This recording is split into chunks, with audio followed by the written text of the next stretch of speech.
masajid are the only worship places among all the religions of the world where you will find a system of washing. No other church or temples or have anything. And this is a blessing of Allah subhanahu wa ta'ala, that He blessed us with such a clean and hygienic religion. And subhanallah, as I mentioned in one of the khutbah also, that according to the Harvard research paper, during the COVID, the ratio of infection and the deaths were almost close to 50% less in the Muslim world. And one of the reasons they mentioned is the Tahara, that Muslims are required.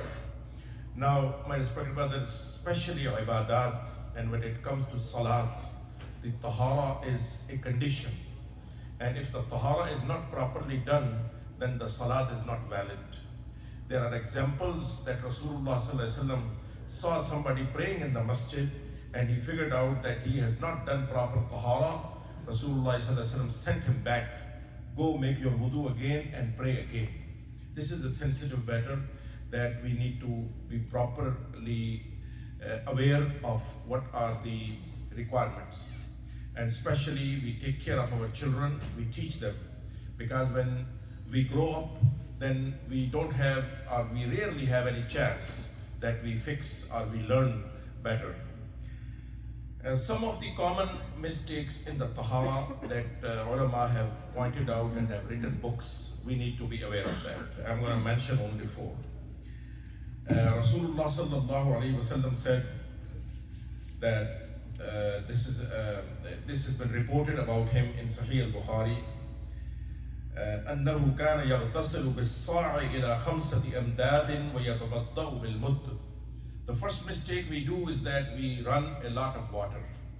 We waste a lot of water, and this is called israf. And إنه لا يحب المسرفين. Allah does not like the people that they do israf. They spend extra, more than needed water, and this is a sinful activity.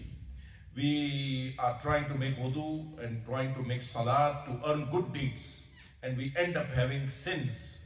This is something we need to be very careful. The hadith of Sahih al-Bukhari says Rasulullah sallallahu alaihi wasallam used to take shower with 1 sa' or 5 mud, and he used to make wudu with 1 mud. These are the mayars that has been mentioned in the hadith to mayar volume. So mud is when we put our palms together of both hands and make a cup or a bowl shape. Whatever water comes in that is 1 mud. And that's what Rasulullah used to make wudu with. And if we add 4 mud, it becomes 1 sa'. And that's what Rasulullah used to take that much water to take shower. And we put a little bit water on the arm or on the feet, and then we rub it all around. This rubbing is wajib among the Malikiyah, that without this the wudu is not complete. So we need to be very careful, especially Allah has blessed them with abundant water, no limit. We don't run the faucet on the full, and then we are busy in brushing the teeth or miswak or applying soap, and the water is running, and we have to be very careful because this is a sensitive matter. And Rasulullah sallallahu alaihi wasallam said, "Sayakunu fi hadhihi al-ummati qawmun ya'tadduna fi at-tuhur." There will be people in this ummah that will be exaggerating in the tahara. And when he was asked, what is exaggeration in the tahara? وَلْيَتَدَاءُ فِي الطُّهُورِ هُوَ الزِّيَادَةُ عَلَى الثَّلَاثِ وَالْإِسْرَافِ الْمَاءِ. 2 things. Washing an organ apart more than 3 times. This is israf. This is not allowed. And secondly, wasting a lot of water. So we have to be very careful. This is the first thing. Second thing, that making the wudu perfect and not taking care that those parts which are required to wash in the wudu, not a spot or a hair should be left dry. And this is especially behind the elbows, behind the heels. These are the areas that many times, if we are not careful, is left dry. So hadith in Musnad Ahmad, أن رسول الله صلى الله عليه وسلم رأى رجلا يصلي وفي ظهر قدمه لمعة قدر الدرهم لم يصبه الماء فأمره رسول الله صلى الله عليه وسلم أن يعيد الوضوء. Rasulullah صلى الله عليه وسلم saw a person performing salat, and behind his heel there was a spot equal to dirham which was dry. It was not wet. And the dirham, if you translate it, it will become like a spot, like a fingernail, that big.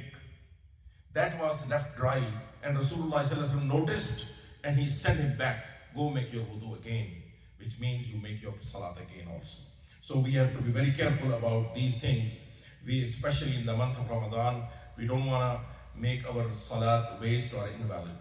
Number 3, carelessness while using the restroom, especially while peeing or urinating. And Rasulullah sallallahu alayhi wa sallam, and this is a big one, because in Sahih al-Bukhari and Muslim, Rasulullah sallallahu alayhi wa sallam passed by 2 graves, and he was a Nabi, as a mu'jiza, as a miracle. He heard both these graves, two men are being punished in the azab. Rasulullah sallallahu alayhi wa sallam, فَسَمِعَ صَوْتُ رَجُلَيْنِ يُعَذَّبَانِ فِي قُبُورِهِمَا. He heard the sound of the azab that they were given in their qubur. And he said, كَانَ أَحَدُهُمَا لَا يَسْتَطِرُ مِنْ بَوْلِهِ. One of them, the reason he is being given azab in the qabr, and the azab al-qabr is a very horrible one. There are details in the ahadith. And he said that one of them, he was not careful while urinating. Stains of urine should not be on our legs, on our pants, and both our dress and body needs to be clean. And if we are not careful and we are just walking around and living like that with a lot of impurity and najasa, that results into not only that the ibadat are not acceptable, but can result into serious consequences in the akhirat and in the grave. And number 4 is a kind of sensitive matter, but I just want to mention it for the sake of education, that it's not a condition in the intercourse to make the ghusl, that unless a person is not released, the ghusl is not wajib. No. If the intercourse is done, and whether a person is released or not, the ghusl becomes wajib, and without ghusl cannot be performed salat, cannot enter to masjid. That is a very clear hadith about this from Rasulullah sallallahu alayhi wa sallam.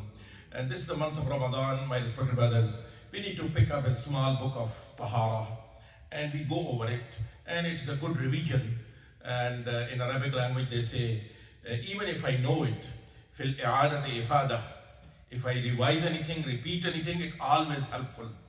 It doesn't matter. So it's a good, we cannot go into details over here, but we need to pick up a book in any language that I feel comfortable and go over it and make and fix if there has been any mistake that I have been doing.